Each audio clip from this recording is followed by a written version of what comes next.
Pengadilan Negeri Bengkalis akan menggelar sidang putusan terdakwa bos sabu Fauzan Afriansyah alias Vincent, Rabu tanggal 2 Agustus tahun 2023 sore. Sore ini saya baru saja mengikuti sidang putusan bos pengendali sabu yang sempat dituntut oleh jaksa penuntut umum dengan hukuman pidana mati, dan hari ini diputuskan dengan hukuman 12 tahun penjara oleh Pengadilan Negeri Bengkalis. Mana ada berbagai sidang berlangsung secara online, majelis hakim memimpin sidang di PN, sementara terdakwa mengikuti sidang melalui daring di Lapas Kelas 2A Bengkalis, sedangkan JPU di Kejaksaan Negeri Bengkalis. Hal ini diungkap langsung Humas PN Bengkalis Ulwan Maluf kepada tribunpekanbaru.com jelang sidang dimulai. Fauzan sebelumnya dituntut hukuman pidana mati saat sidang tuntutan di Pengadilan Negeri Kelas 1A Bengkalis, Selasa tanggal 16 Mei tahun 2023 lalu. Saat itu tuntutan dibacakan ketika sidang digelar malam hari sekitar pukul 21 waktu Indonesia Barat kemarin.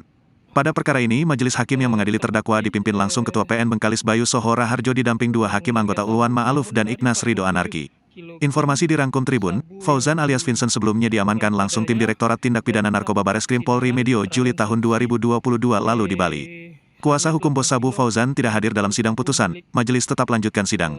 Sidang putusan terhadap bos sabu Fauzan Afriansyah alias Vincent berlangsung secara online dengan majelis hakim yang memimpin sidang di ruang sidang PN Bengkalis. Sidang putusan dilaksanakan tanpa kehadiran kuasa hukum dari terdakwa Fauzan. Ketua majelis sempat memberikan kesempatan terdakwa Fauzan untuk menyampaikan keberatan atau tidak sidang tetap dilanjutkan tanpa hadiran kuasa hukumnya.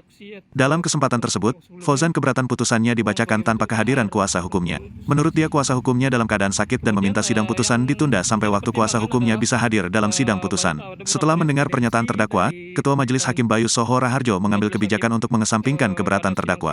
Beberapa pertimbangan disampaikan Ketua Majelis, diantaranya pada sidang sebelumnya sudah disampaikan kepada kuasa hukum Fauzan untuk hadir dalam sidang putusan ini. Bahkan menurut majelis, jikapun dalam keadaan sakit tentu kuasa hukum terdakwa tidak sendirian. Masih ada kuasa hukum yang lain bisa hadir untuk menghadiri sidang. Selain itu, proses sidang perkara Fauzan ini sudah berlangsung cukup lama dan mengalami beberapa kali penundaan. Bahkan pada penundaan terakhir beberapa pekan lalu, majelis sudah menegaskan bahwa penundaan saat itu merupakan penundaan terakhir. Usai menyampaikan pertimbangan tersebut, Ketua Majelis Hakim kembali melanjutkan sidang putusan. Hingga berita ini ditulis sidang pembacaan masih berlangsung. 15 tahun diperbaiki menjadi 10 tahun, dan masih banyak beberapa pertimbangan lainnya yang menjadi pertimbangan majelis hakim sehingga memutus 12 tahun penjara. Oke, Tribuner, mungkin demikian laporan kami. Sampai jumpa di live report selanjutnya.